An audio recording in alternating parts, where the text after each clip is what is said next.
Low Warriors NFP Day. Everyone ready for that? How you doing, AJ?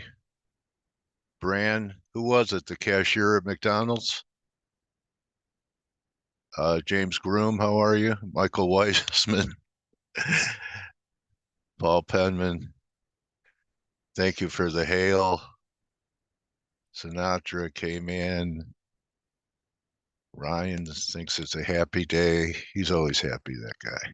Glenn and Bran. Yeah, I'm talking out TGIF, loud. coach. Yeah, can't you hear me, Bran? I'm talking out loud. Yeah, Bren was a Anyway, bit early. Good morning, coach. Good morning, everybody. hey, how are you guys? So you have an outside week, key reversal in S&Ps. Maybe holding that, I don't know, 9-day moving average. But for it to overcome what happened yesterday and not have a 2-week reversal, you need 52.37 today. That would be up 60. I think yesterday's going to be tough for the market to overcome, and I believe that I could declare the correction is underway. Sell rips, I think 4,800 is a natural. He'll probably try and hold 5, but why not back to the breakout, see what happens there, maybe into May. So I think that's a key event this week besides the rampage the metals were on. And Dixie kind of held a level, Blake, yesterday you were talking about, but I don't know. I'm not sure it's over. Yeah, it's the trend line and a 38% retracement all held yesterday. Kind of dollar, you're right. The dollar did what it had to do, but today's the determining factor. Yeah. It's interesting because everybody's pointing their finger at different things why, the market did what it did yesterday. And I just, as I told everybody in the ForexAnalytix chat room yesterday, it's some pre-positioning. It was a little exaggerated because, the market's a little exaggerated here, but I personally think it was just some position squaring. So, Okay. So then the blow off is still, your narrative. And yesterday we talked about, couldn't we have an interruption before that blow off, pull back, and then blow? And that could that's be, where I'm at. It could have been it. Yeah. I mean, yesterday could have been it. I mean, it was a decent correction. Not your garden variety 5 to 10% correction. It was enough to, wrong foot some people. The market's obviously extremely complacent. Look at VIX. VIX screamed higher yesterday. Yeah. I mean, it was just, I think it was some position squaring. Then you throw a little kashikari on top of it for some seasoning, and you get a little bit of an exaggerated move. And so I think the market is a lot more neutral going into the jobs report today than it would have been if we were just grinding higher up into the number. You know what I mean? NAS went right to the 50-day. Underneath it, 16,000. That could be a reasonable target after the run we've had from last year. Yeah. I didn't do the fibs, but it's sell rips. NASDAQ just knowing where it stalled. It stalled it, and it's been stalling for the last month. That it completed a flag pattern, an ABCD move. Because of that, you could see the Mag 7 just showing weakness. Nick has been really good about pointing that out. And over the course of the last month, he's just like, look at these stocks. These are rolling over. These are rolling over. And the focus has gone elsewhere. It's gone over to the Dow, and the S&Ps continued higher. The Dow looks worse. Yeah, the Dow took it in the chin this week. But I'm just saying overall, the NASDAQ, it doesn't surprise me that it's been stalling up here after completing its bull flag pattern. That looks like the biggest range, weekly range we've had since the October low. Mm-hmm. So, anyway, you could ignore it. So Dale, you can't ignore it, and you can't ignore what had happened. The question is, are we going to get follow through? And This is where we're going to have to discuss as a team or get different inputs from, from Ryan, from K-Man, and matter of fact, we have the majority of the ForexAnalytix team here today, which is awesome because we have a big announcement. You guys know that after the jobs report and a few minutes after we see after the dust settles, we've got a big announcement here at ForexAnalytix. But I would bet that Ryan went neutral because he said yesterday that it held right where it had to. So it took it out, that low that Ryan said was critical, right here. So Ryan, are you now neutral to negative after that low is taken out? Yeah, spot on, mate. I've got a lot of short-term lines on my chart. Just noting the price action on the way up. It busted through that 51.88.89 level. Yeah. I think this move is probably more on the back of these Iran-Israel headlines. Oil was up. We saw yen bought, Swissy bought. It's typical risk off And where the yields dollar actually gets sold. went lower. Yeah, with that going on. I think there's a bit of anxiety that if something kicks off between Iran and Israel, the US is going to be dragged into it one way or another.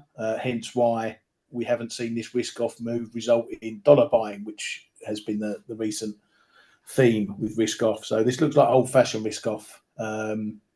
And I think traders are going to be very careful going into the weekend. There's not going to be many who want to hold risk into the weekend. Yeah, because I think Iran said they were going to respond within 3 days. Exactly. And if they do it at the when weekend, would the third day be? Today? Tomorrow?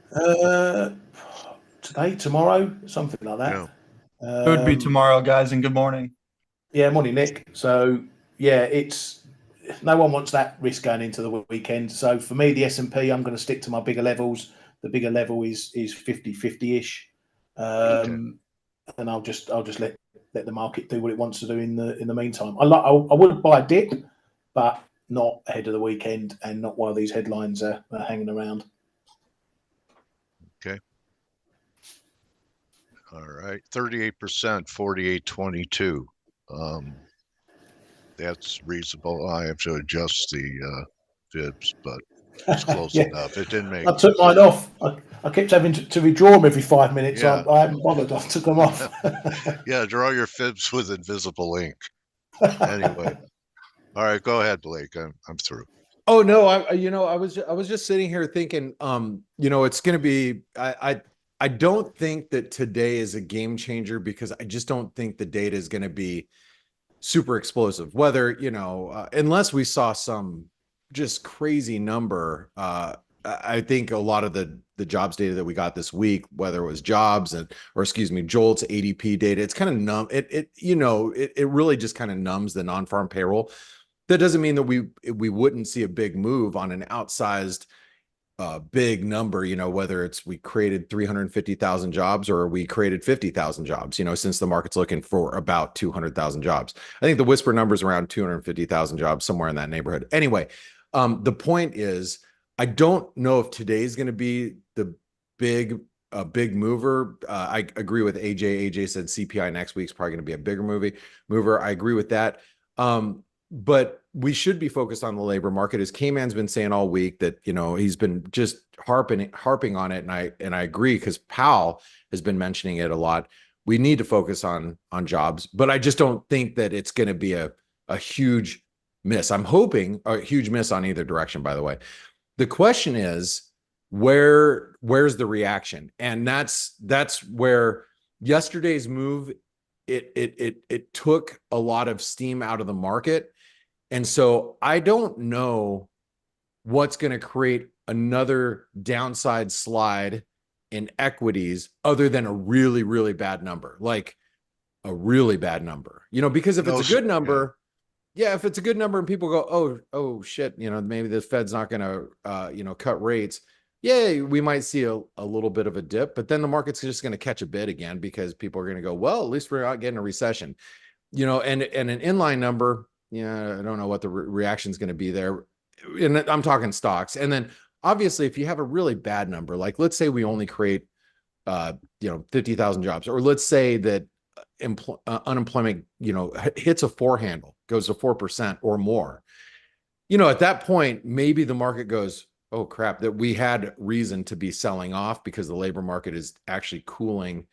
Maybe that's what accelerates a move lower. And so I guess because I feel that yesterday's correction was more of a position correction, like I said, salted on with a little bit of geopolitical risk that Ryan just mentioned, and a little bit of kashikari, kind of like a pepperoni pizza, if you will. It's just not. I don't think it's like a big deal that we corrected yesterday. The only thing that's going to really compound that is a very, very bad number. I'd love to hear from the team regarding that, but that's my opinion at this moment. Which no safe haven buying in currency. That too is a feature. So the dollar still, I think, could correct lower. I'm not giving up on the bull case, but I think that even if we went back towards 102.80-ish or so, that I would try and buy the dollar again. So we'll see. Hello, everybody. Hello. Oh, Stelios. Your favorite Greek. Say it. Your favorite Not on a Greek. ship. Not on a ship today. Right. So, how's everybody doing? Everybody okay? Good. Good to hear you, Stel. Good to be here. My view on the markets. You talked about equities. I don't see any evidence yet to say that this is a reversal of the trend, which, let's face it, has been very strong. Obviously, payrolls today could make a difference, but you have to go back and see what is the market pricing for the May meeting? Nothing. What is the pricing for the June meeting? 50% chance of a cut, if I'm not mistaken, or thereabout. So we have already gone and taken out quite a few of the cuts priced into this year. I think the risk from the numbers, and I think I posted on the chat room, and K-Man said that they talked about it on the Flow Show. The risk is for a bigger reaction on a weak number than a reaction on a strong number. We saw yesterday's cash carry comments and whoever else was talking. They do move over the markets, obviously, a little bit, but like somebody said on Twitter, a -1% day is the new global financial crisis. It's very rare these days to see down days in equities. I think they're going to come, but at the moment, I still think, and I repeat what I've been saying for weeks and weeks, the path of least resistance remains to the upside. That's my humble opinion. Buy them. Well, tell you what, if you put a gun to my head, I'll be buying dips rather than selling rips in equities. Doesn't make too much sense. Well, I think 5,100 is a good level. Okay, all right. The 200 DMA is coming in at around there. Equities like nice big numbers, so 5,100 and 5,000 are the big levels, I think. But obviously, it depends on the number today. And like our friend here said, the CPI next week is more important. So fingers on the triggers in case we get a big outside number. If we don't get a big outside number, we get something in line. I think the trend continues, i.e., stocks grind higher. And the other thing I want to make a note of is yields, because 10-year US, huge level around 435 to 440. If you go to the daily on the 10-year US, you'll see a couple of big wicks above that resistance level, and we're right back below now. So there you go. We had a couple of 2 or 3 wicks above these highs. It's still not convincing me that we're going to be heading higher. Of course, a high jobs number or a high CPM number could take us right above there. But at the moment, it's finding good resistance. Well, Dale, my 2 cents. And Stelios, here's the thing. I after yesterday's move, I think that I would have taken the other side of your idea, but after yesterday's kind of correction, it was a little exaggerated. It was a little more exaggerated than I had expected. I got long dollar CAD, at the lows yesterday, and I was like, wow, by the end of the day, I was like, that went up a lot more than I thought it was going to do. And after that, I tend to agree with what you're saying, but I do think that I don't know if it's going to be such an asymmetric reaction. I actually think that either side would get a pretty decent reaction if it was a real big, if it was a really bad number or a really good number, I think we. Yeah, but actually, I don't even know if we got a really good number, if it's going to be a huge reaction though. So I don't know. When's the ECB next week? ECB is Thursday. Okay. And you remember yesterday we were talking about, wanting to get the euro back towards 110 to be selling ahead of the ECB. I don't know if I gave that. Did I say that yesterday on F.A.C.E? You did. Yeah. Okay. I actually was long euro yesterday, and I sold it on the rally towards the 108.80 because that's a 618 retracement. So I knew it was gonna. Oh, I figured it was gonna stall up there. Didn't know it. Just we got a little bit bigger reaction from those levels than I thought. But yeah, I still would really prefer some weak data today and get the euro a little bit stronger ahead of the ECB next week, especially ahead of the CPI too, on top of that. So, yeah. But Dale, what are your thoughts here as far as precious metals? Because we saw a silver dip. Matter of fact, do you mind if I take the charts here? No, go ahead. Okay. Here, I'll just really quick, since I have it up here.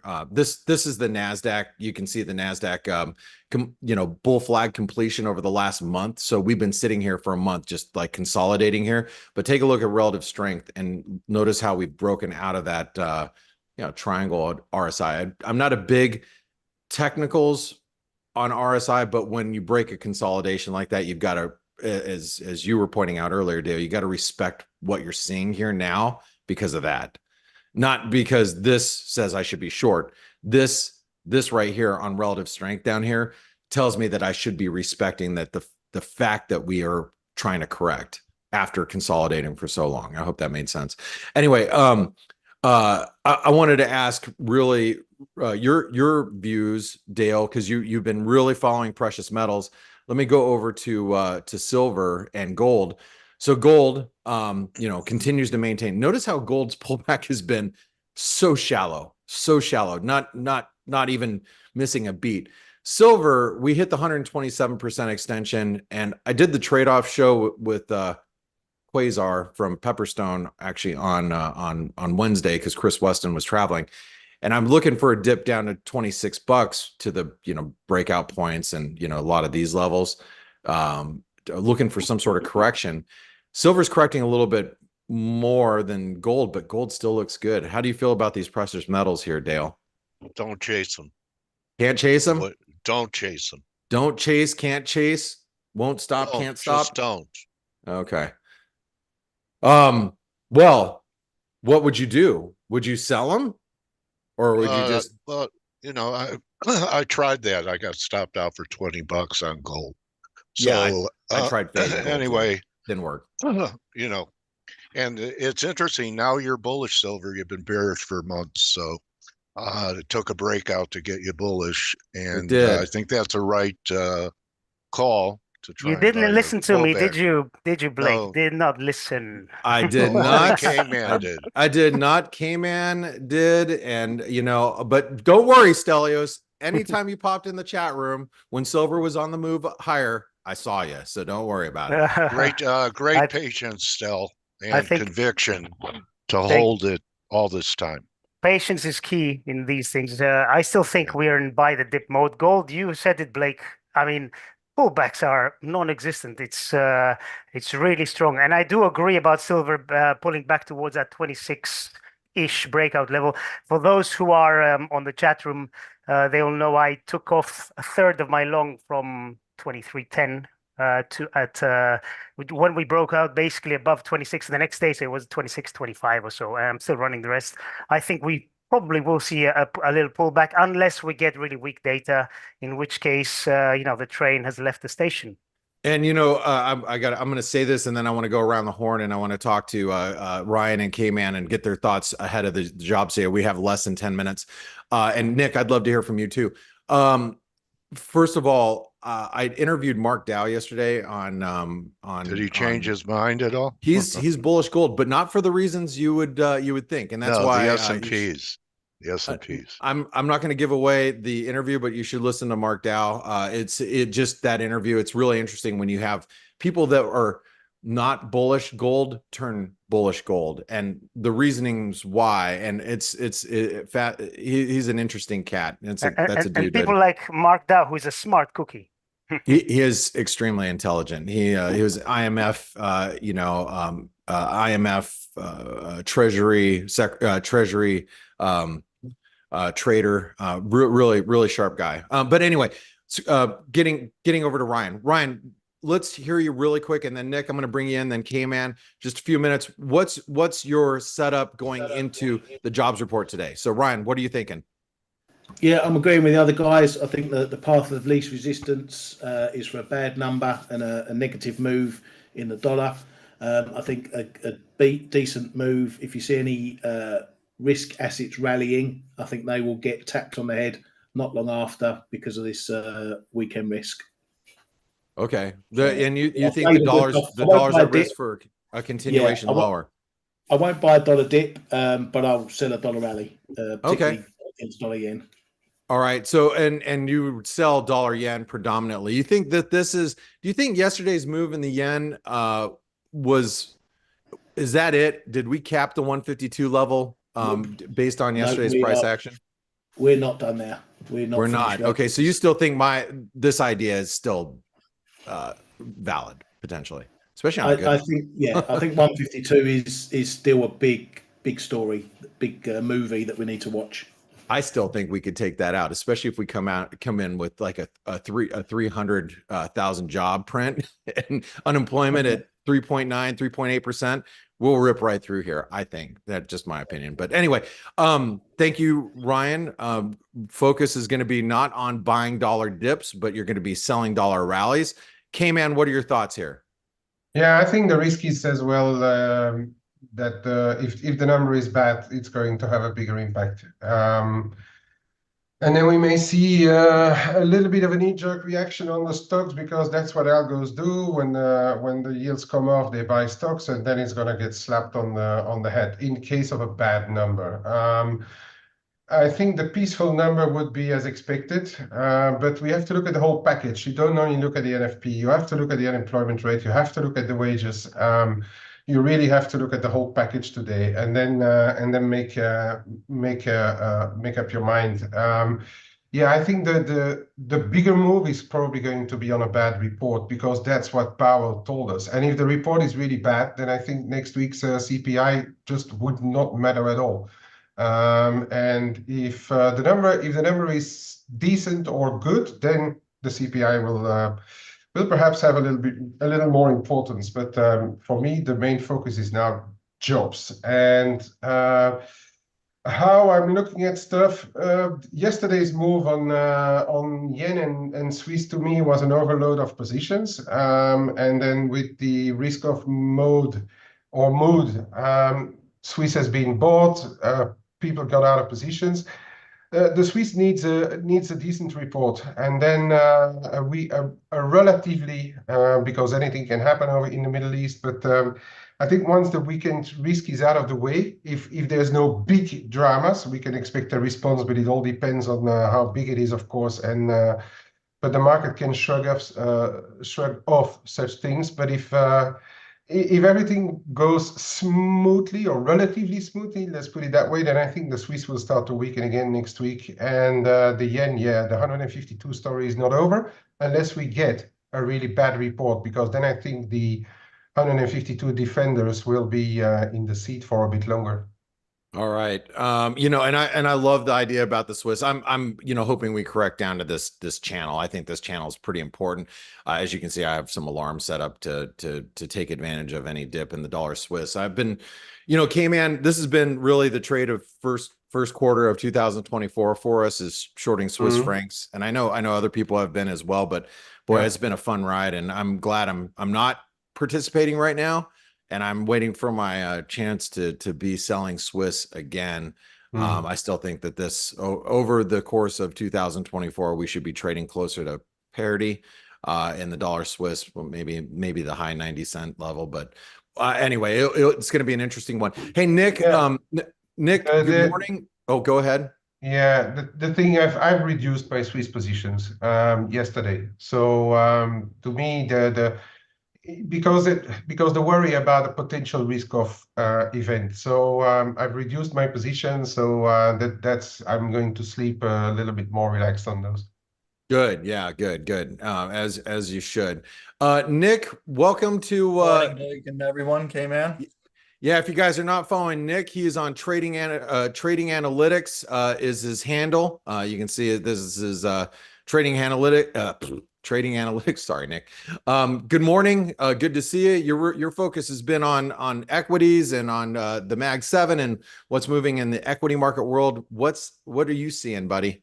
Yeah, so yesterday in the S&P, we did come up and tag just an intraday 786, but now I'm looking if we take the highs to the lows, any rally back up towards 5,200, I think is a sell. That also coincides with a 38.2% continuation. I nibbled off a little bit of shorts in the S&P yesterday, and I'm looking to probably press them. A lot of reasons. One, we're somewhat due for a correction statistically. I think every 63 or so days we get a 3% or so correction. We haven't had one. We're well over 100 days. So that helps me on that little stat. But also, like Ryan said, if we have any geopolitical risk going into the weekend, I'm not too sure how many people want to be long risk at the moment. Yesterday, the headlines, I think it was exaggerated because of NFP, positioning. You see the Fed come out and mention that we might not be cutting as much, or maybe not at all, if inflation stalls, which I agree with the group. Next week inflation is going to be big. If we saw some type of, I think, weak-ish data today, I actually find that it could help the markets, because that would mean that the Fed is closer to a cut. Fed Powell said in the event that in the event that jobs start to roll over, they're more likely to cut.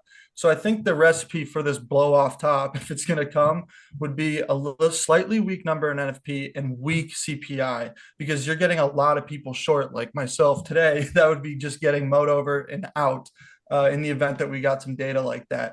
But aside from just the S&P, the Amazon had a false breakout, and Apple just looks really ugly in a bit of a double top at the moment. So, which we're hovering right near the neckline of that double top. So that could take us a bit lower towards 140 in Apple. So you're seeing a little bit of weakness there. You're seeing some false breaks. You're seeing NVIDIA stuck in a range now, unable to continue its path. So in the event that stocks decide to break, I think the target first is going to be 5,100, and then below there is 50-50. If we get through there, which is probably not going to happen today, if we get through there, Dale's thesis on a 4,800 or so is really my target. And like Stelio said, there's no reason to be that bearish this market, correct? And if we got to 4,800, that's still the 38.2% fib continuation. So it would still be in a bull trend, even if we corrected 5%. So I think it's fun. And also, Nick, one thing just ahead of NFP, be careful. The VIX is broken above 16. Give your stops a little bit more wiggle room, and good luck, everybody. Thanks, Nick. We got about less than 2 minutes till the data comes out. Remember, we actually have Canadian data as well. So for those of you that are dealing with some Canadian exposure like myself, make sure you're aware of that.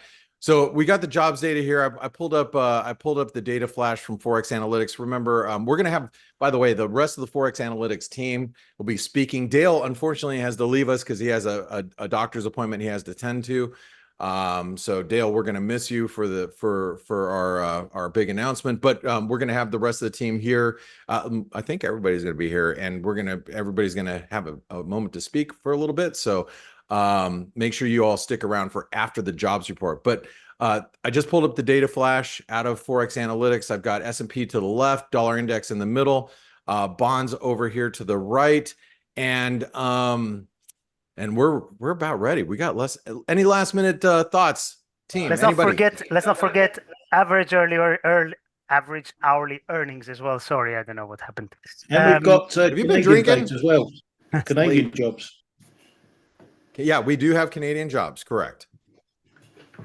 Anybody else? Anybody? Okay, here we go then. Data's coming up. Yeah, for the Canada, watch out, because there's a triple risk, right? You have the jobs report, you have the weekend risk in the Middle East, and next week Bank of Canada. So watch out for saloon doors.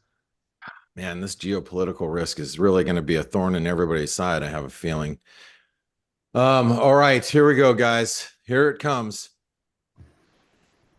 And 300. 303. Woo! Woo! What a print. Well, there goes the dollar.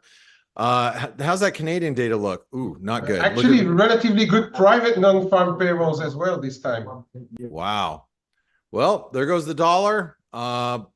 Yields are flying, as you would expect, and then the S&P is actually selling off a little bit. See, this S&P sell-off, I'm going to reiterate, we may sell off a little bit, but don't expect it to stick. It's good data. Any which way you slice it, that's non-recessionary, right?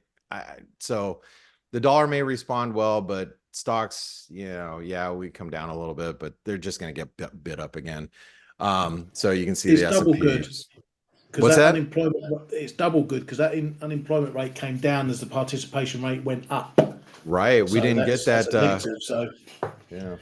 Hey, well, let's 460. take a look at the dollar yen. Let's see if the dollar yen's approaching. I got to look there. How about that?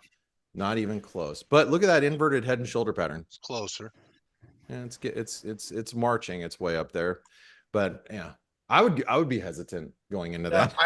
I really feel as if this is good for the dollar and bad, not that great for equities. Because what's the reason to cut? You have strong jobs, unemployment's coming down, inflation looks like it could moderate over the summer. And it seems like the ECB is going to have a cut in June. Nick, I hear you. I hear what you're saying. But the market didn't give a shit when we went from 6 cuts to 2 to 3. Crazy. And if we go from 3 today to 2 tomorrow, the market still doesn't care because we're gonna end up not having any cuts this year, as we've said a lot of times here on the F.A.C.E show. Yet, I just don't think the market really cares because the rate it's not like we're at some crazy, rates are up at 9%. We're at, where the Fed funds rate is not too far off of where, rates have been in years past. Anyway, I just don't think it's a huge deal. But that doesn't mean that the stock market won't see a little bit of wobble, maybe consolidation around here. So anyway, hey, we got a decent reaction. The dollar looks like, oh my gosh, have you guys seen the dollar CAD? We are ripping towards really key resistance. I'm still long dollar CAD. And that report was rubbish. Yeah, was rubbish. Big jump, unemployment, negative jobs. We're in that big zone, like you say, 136s. Been up here a few times. Well, we've been up here a few times, and that means, Ryan, how do you say about when they just keep knocking at the door?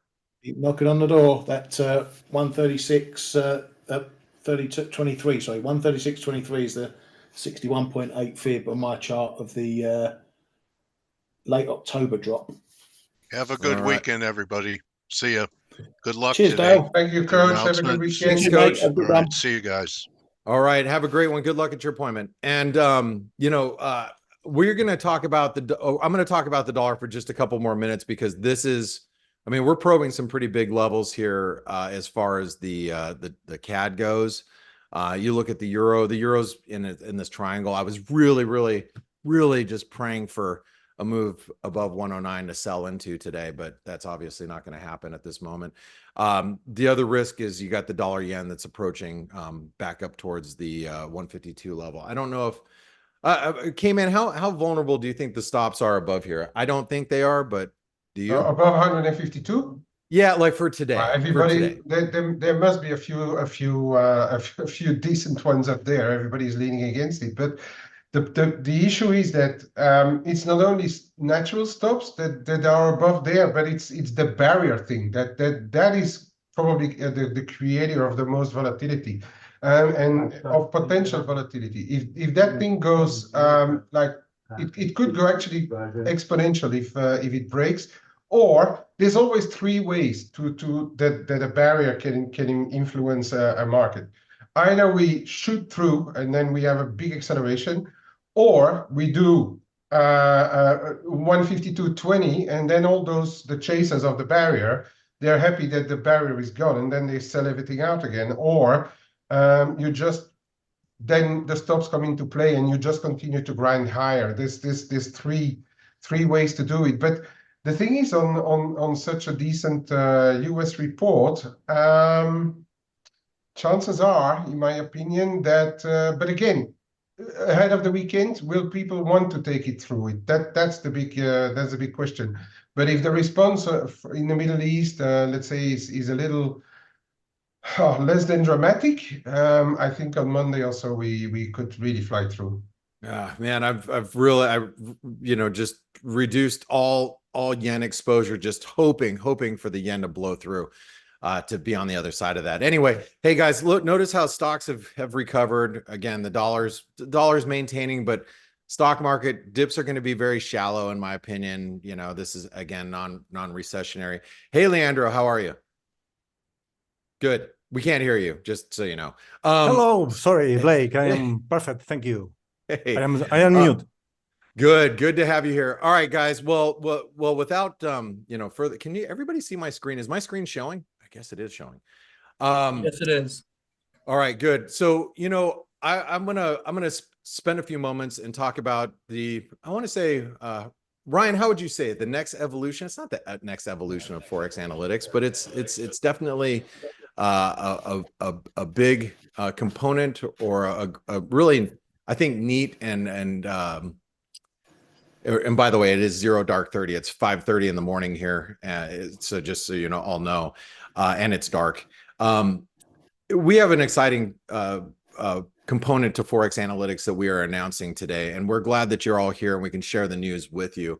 And as you can see, we got Ryan K-Man's joining us, Andre's joining us, Steve is here. I don't know if he's going to be on video. We got Paulie, we got Stelios, looking dapper Dan Stelios, and Greg is here, Nick is here, and even Jane has joined us as well. But I'm going to be the first to announce this, and not because I wanted to be, but I'm just happy to announce it.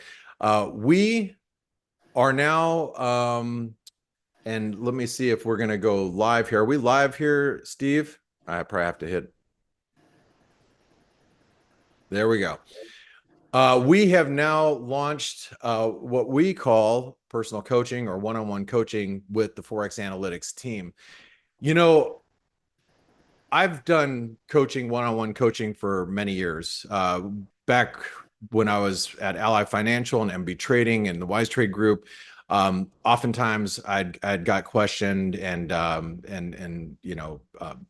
allocated to coaching one-on-one sessions with people individually. I've done it in person. I've flown to hotels. I've been in the same room with different clients wanting to sharpen their skills. And it's a huge benefit that we've always talked about here at ForexAnalytix, because what we're all about is, helping accelerate the learning curve of all of the individual traders. But what we do on a day-to-day basis, whether it's, in the chat room and doing a lot of, analysis in the chat room and, responding to individuals, it's not the same as being able to sit with one person and being able to address different, issues that individual traders are experiencing. Between our team, obviously we have decades of experience and we have a lot of different skill sets. We're extremely diverse. We've got people with different skill sets, from, myself, I've, managed individual funds for high net worth individuals. I've managed, large prop institutional type of money. I've traded my own capital for, at least a decade or more, just exclusively. You got people like, K-Man that's been on dealing desks for the last 40 years. Ryan that's traded on the life floor. Nick that comes from a crypto background. Stelios that was with big banks for 20 years trading on fixed income desks. So we come from a really diverse background. That means that we have the ability to meet individual traders' needs, no matter what they are, because we have so much experience. So by doing this coaching for you on an hourly, multi-hour basis, we can really personalize this experience to give you what you need. You know, whether it's learning different technical skills from Andre or Leandro and his Fibonacci work, risk management skills, you know, from managing money to managing your own risk. Because, you know, we talk in broad terms, especially in the chat rooms. We're like, okay, you know, if you trade X, you know, we're taking a half a percent of risk here, you know, but we don't know what you're trading, and we don't know how you're attacking the market. We don't know if you're a swing trader, we don't know if you're a day trader, but being able to give you like personalized, you know, advice, if you will, based on the way you are trying to tackle the market, we think is really key. You know, helping you develop personalized strategies and work on your processes, and, you know, everything from trade psychology, you know, overcoming hurdles. You know, if you haven't been in the trenches, you haven't lost sleep overnight, you know, in trades, being in positions that really, you know, could move against you, and not understanding how to risk manage, or, you know, being in bad situations. Believe me, I've been there, and I've tailored a lot of what I do today based on experiences that I've had for the last 25 years. And dealing with drawdowns. A lot of people haven't dealt with drawdowns. We've been in a market that's been a bull market for literally the last 15 years. So there's so much that we can offer on a one-on-one basis. So you can actually, you know, take any one of our, well, I have to take a step back here. Not every one of our team members are involved in the coaching program as of yet. A lot of it has to do with personal reasons, you know, time that they can allocate based on what's happening with their family. But majority of our team is going to be available for the coaching program. And you can go through and see which one of our team members are and what their availability is just by clicking on their profile and going to see, you know, what their availability is as far as their calendars go. And you can see how go through their calendar and book individual traders. But what I wanted to do is I wanted to go through the team, and I wanted to let everybody just kind of just spend a few moments, talk about what your individual skill sets are, and you know, whether you're with us one-on-one coaching or whether you're just listening to the F.A.C.E show every day, which is obviously free, which we've been doing every day for the last 7 years. You kind of know where we all come from individually. So let's start off with Stelios. Stelios, tell us a little bit about yourself and how you tackle the markets. Sure. So I'll keep it short. So I used to be a market maker for over a decade, not 20 years, Blake, but close enough. For 2 big banks in the City of London, I traded interest rate derivatives. I've been actively trading for about almost 25 years now. I did trade the dollar swaps book for Merrill Lynch during the 2008 financial crisis. That was fun times. Now, contrary to many of the other team members of our team, I'm not a day trader. I don't do short-term trades. I look for trades based on fundamentals. I formulate my macro thesis. I use some basic technical analysis for entry and exit. And because I am not a day trader, I typically tend to use a lot less leverage than others. My time horizon is a lot longer. For those who've been following my silver trades, they know what I'm talking about. And I like scaling in and out of positions as the markets develop and as I get more color in you know, how things move. I also believe, and this is something that my first mentor taught me from day one, psychology and discipline are the most important things in being successful, not your numerical skills or mathematics or whatever. Psychology and discipline. This is something that you really get and understand and master if you've traded for a long period of time. And that's why I think, you know, mentoring program is very useful. And, you know, just to sum up, you know, this experience that I have, the knowledge, the skill that I've developed over the years is what I bring to the team. And, you know, I'm going to be eventually more than happy to help. All right. Well, we appreciate you, Stelios. You know, next person I wanted to bring on is somebody that we don't hear from too often, and that's going to be Andre. Andre, how are you? Hello, everyone. Can you hear me? Yes, you look like a little Andre there. Yes, I am. Yes, I have a small slide to show you, but it doesn't matter. Welcome, everyone. It's a pleasure to be here with you. My name is Andre, as you mentioned already. And that being said, I'm from Oporto. I live in Portugal, and I started to enjoy the market and to get involved with the market in 2012. It has been a nice journey, not as long as the one that you share among the community, but it has been an interesting journey for sure. Since then, I started to be curious about the technical analysis, of course, and I aim to become independent trader.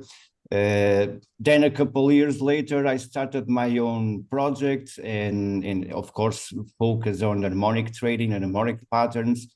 And that means that later it has been a pleasure being here, invited by you to join ForexAnalytix, and since then I'm here providing with my analysis focus on harmonic trading and harmonic patterns. So basically my course or this coaching process that I'm excited to share with our community aims to provide people to understand harmonic patterns and reinforce the technical analysis skills.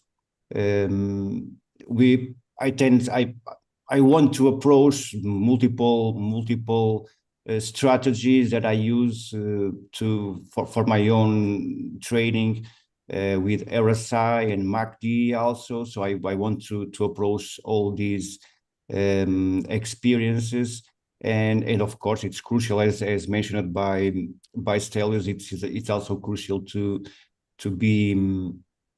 It's also crucial to be aware of the risk, and the risk management is also a very important aspect when we trade the financial market. So I also intend to approach that process when we trade those harmonic patterns. So basically, I want to share all my small experience trading those harmonic patterns. I believe there are not a lot of people in the market understanding how these patterns actually work.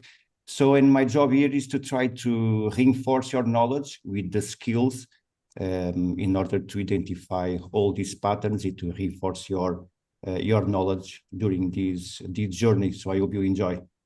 Well, we appreciate you, Andre. And you know, the thing about Andre is his chart work is beyond beautiful, and he gives us so many heads up on turning points in the market. So really appreciate you, Andre. You know, the next person I want to bring up is our resident Elliott wave guy, and also our resident obviously model. So Grega, how are you? And tell us a little bit about yourself. Hey, how are you? Well, I have been in markets since 2006 or so. As you know, somehow I just fell in love with the Elliott wave principle in the first few years.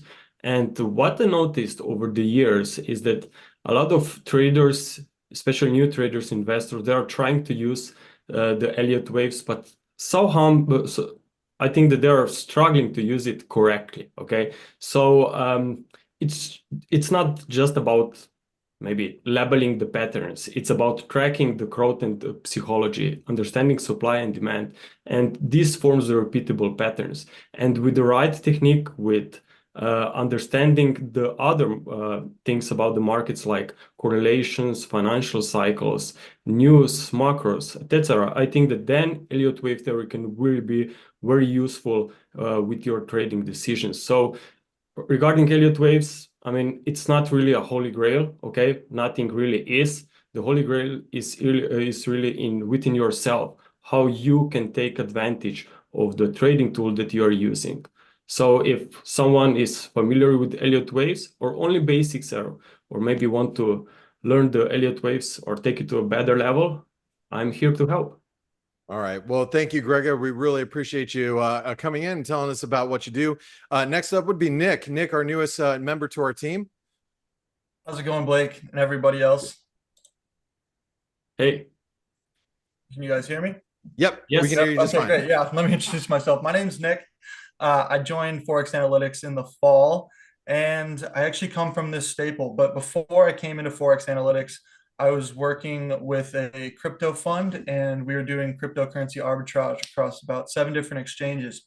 From there, after some time with that in the crazy crypto world, I got into discretionarily trading futures on the S&P, Eurodollar, Cable, and the Aussie dollar. Those are the mains that I trade. However, I look at everything. I am a futures trader. I think I might be one of the only ones in here, at least as admins. But my hold times vary. They're anywhere from 2 days to, gosh, I've been long the dollar 4 or 5 weeks or so. So it can really stretch. But I combine fundamentals and technical analysis. The technicals are mainly chart patterns, support resistance, candlesticks, RSI, and MACD. And I pair those together to try and find the best gauge of entry. I'm now working a lot on big tech and whatnot. You can follow Trading Analytics, really diving into the Mag 7 and taking a look at equity markets to try and get a clue on what's going on. But I started off in this chat room. I really wish I could have picked up the phone and called one of you guys, and you guys are all in good hands. So thanks. All right. We're going to bring on, well, Steve, he had to jump off just to he has to deal with a PC or a computer issue. So we're going to jump over to Paulie. Paul Franco, he's our daily roundup guy. And by the way, you guys make sure you stick around because we obviously have a special offer for you guys. So just I forgot to mention that earlier. But Paulie, tell us a little bit about what you do in the daily roundup and inside the S&P chat room. And let's see if you're muted, by the way.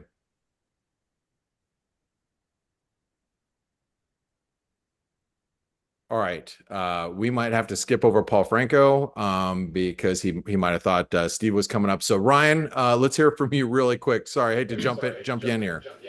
That's all right, mate. No, it's all good. And yeah, I can only echo your thoughts and sentiment. This is an opportunity. We've got a big team here.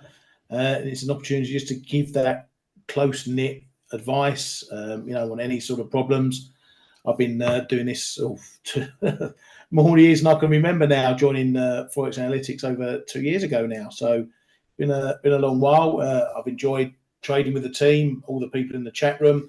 This community is a great community, and to be able to enhance that a bit further, we talk all the time in the chat room to people. If people have got a problem, we have threads after thread after thread, talking about every intricacy to do with trading, and to be able to do that one-on-one, to allow people to get that input from us, so you can create a timeline, if you like, a basis for helping people through their issues. And it's not just a one-off thing. If people want 2, 3, 4, 5 courses, then great. If that's what it takes. If it only takes one, that's fantastic. So it's about allowing us to get really deeper into the minds of our traders, to be able to help them with the things that they find wrong, that go wrong with trading. And we've all heard, as us been in this market a long time, we've heard the same problems over and over and over again from traders. We could write a book on what problems traders encounter, but every trader seems to think that only happens to them. They're the only ones that go through this. You're not. You've been through it. Everyone's been through it. I've been through it. We still go through it at times. And so to be able to fix those issues, or even just talk about markets in general, we're here. We want to enhance what we give in the chat room here by these courses, and I hope that's benefit to our traders. Yeah, we really hope so too. And you're right. We all go through it, and for us to be able to fast track your learning curve, your ability to become profitable, your ability to overcome obstacles is really critical. I think Paulie, we got his microphone working. So K-Man, we're going to come to you right after Paulie. Paulie, are you there? Yeah, I'm here. Okay, good. Yeah, we can hear you. All right, great. Hey, tell us a little bit about what you do in the S&P room, buddy. Okay, yeah. Primarily, I'm just trading the Nasdaq futures, and we are in ForexAnalytix. We do have multiple chat rooms. There's a general chat room, trades room, news and research room, and then I'm in the indices room, where sometimes people just refer to as the S&P room. But we're trading Nasdaq on intraday. I don't hold trades overnight, so my focus is really on a very much shorter time frame. Looking at, although I look at a little bit larger time frames, but primarily I'm looking at the 5-minute and the 30-minute. And we're trading off of the flows of the market. One of the things that I do incorporate along with, using the levels on each of those time frames, I'm looking at the triple Qs, and then I'm also, which we discussed that in the chat room, looking at the 0 DTE. So on those triple Qs, I always tell people, cash drives a bus, not the futures. A lot of people think it's the futures, it's the cash. So you want to know what the cash is doing. So we'll be tracking the triple Qs along with the NASDAQ futures, and I'll be looking at the 0 DTEs for the day, and I'll look at 2 strikes above, 2 strikes below, looking at are we seeing a big influx of volume? We saw that yesterday near the when the market was pushing higher, 2 strikes below the market, there was a big old, jump in volume. And I was shorting the market, just scalping in and out, and it looked like, oh, this market's going to take off. And eventually it just starts rotating lower. And then we look for different levels where we've seen volume come in. And that's the way that we go in and trade. And then I'm looking also at time and sales off of the triple Q. So it's very short-term oriented. But primarily, like I said, what we offer in the indices room is ultra short trading for those. I mean, obviously with indices, especially NASDAQ, the moves can be rather outsized. So in that particular situation, you really want to be focused more on the short term, because probably the moves are going to be, knock people out of the market. So our focus is mainly on the very ultra short time frame, using different variables that we'll look at. We don't follow individual stocks as much, but I will look, get a general idea of what some of the key players are that morning, whether it be NVIDIA, Tesla, Microsoft, and then that will also assist me. Yesterday morning, we saw Microsoft just taking off like gangbusters. I said, hey, we got resistance right just before 428. That's where the market topped out for that. And then we saw the NASDAQ come in with the aid of those put options that were bought up. I think it was 8,000 rather quickly. So the market rotated lower. So that's the mode of operation that we use in the indices room when we're trading the NASDAQ futures. Well, thank you, Paulie. We appreciate you being here and being on the daily roundup every day and guiding everybody in the S&P room. You're a very, very active trader. And I want to take somebody that's a very active trader, but also has been doing this for a lot of years. K-Man, tell us a little bit about yourself and your background and how you can help individual traders and what they're trying to accomplish. Oh, yeah, hello everybody. I think I must be like Dale's younger brother, but not that much younger. Big in the market. Yeah, I actually started in dealing rooms in 1981. Sorry. Yeah, so I've been basically working for banks on the mainly on the FX spot market making desks. So I've been making markets to all the biggest clients in the world, whether it's hedge funds, central banks, corporates, you name it. Fellow bankers around the globe who always wanted to hammer the one or the other currency. So I've been doing basically all currencies, barring really making a market in sterling. I've never made real markets in sterling, but my main focus for the last nearly 20 years has been on the yen, and I also had the chance to work for one of the top 10 banks in Japan for 5 years, 6 years, 5 years. Before my assignment came to an end, and then since then I've been managing my own money, and some other people using me as well as some advisor or for me managing a little bit of their money. And so the main reason why I am so happy to join this coaching program is because I really want to share my 40+ years experience in the markets. I think I know a lot of what's going on before and behind the scenes. I've also, and people sometimes ask me, what's the biggest thing you've learned during your whole career? And I would say it's just psychology, because people and whether it be traders, clients, they go through all kind of emotions during their career, even sometimes during a single day. And so that is something what I can talk about with potential candidates or students. But my program is really very adaptive and adaptable to anyone, whether you're a novice or a more experienced trader. Because I have a really vast, you will see when you go to my link, I have a pretty vast program. We can talk about fundamentals, the way I trade, using the fundamentals, using basic tech, using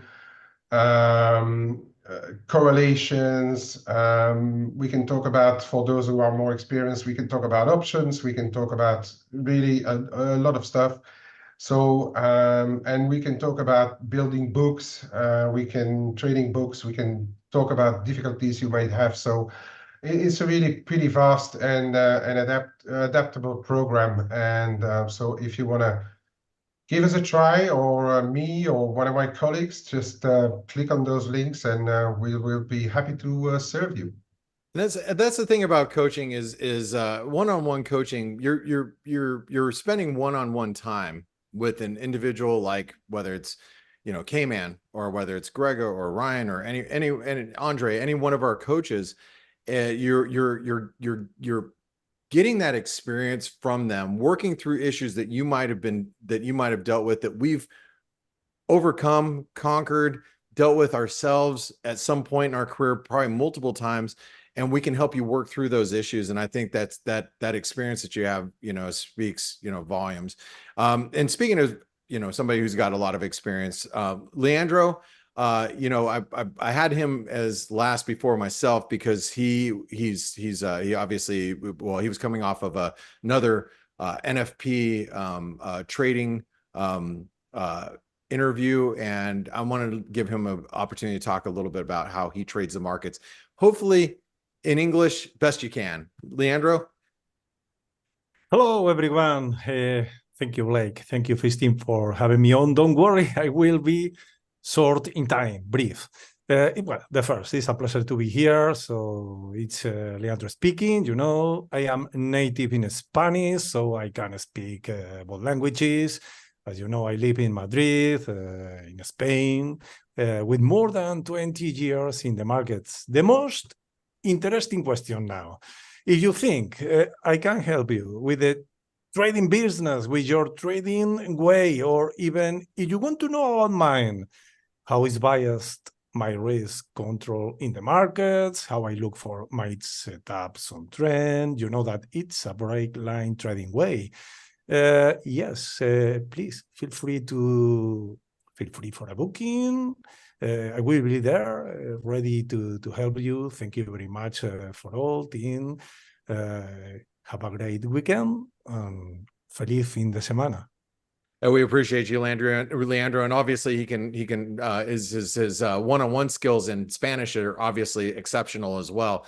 And I know most of you know who I am, and I've been around the block now since the mid 90s when I first cut my teeth on a trade floor. But I've been there, I've done that. That's the way I look at it. There is, I haven't traded on, and being in a bank, being on desks on a bank. But, I've traded for myself. I've traded for high net worth individuals. I've traded for institutional size, for private fund. And, I've had great days and I've had bad days, and I've figured out the ways that work for me to navigate through those bad days. And also, as equally as important, is navigating through good days and knowing when, sometimes enough is enough. And, a lot of the psychological issues that we deal with as traders, you're going to deal with too. And there's really you have to go through these issues. But if we can help, you work through them, you understand that we all go through it, and helps your recovery. That's the best thing. I remember one of the guys that I traded for, I happened to be in a really bad position at the time of my interview. And he's like, I understand you're in this position, but it's how you recover out of that position that's most important to me. And my recovery was quick because of my experiences that I've had. And I know how to, dig myself out of a hole really quickly if needed. And but those type of skills aren't just given to you. They're given through experience. And if we can help accelerate your curve through those types of situations, that's the best thing. And you know, obviously to have one-on-one time, whether it's with Ryan or myself or Leandro or you know, Grega, it costs money because you know we have to set a time our side or our time to spend with you, but we're more than happy to do so. You know, and we have open slots. Now we only have slots available that we're available, and those slots will go quickly. And that brings me to the last point here is we are running a special and for our launch. And it's basically for your first hour, you have 50% off.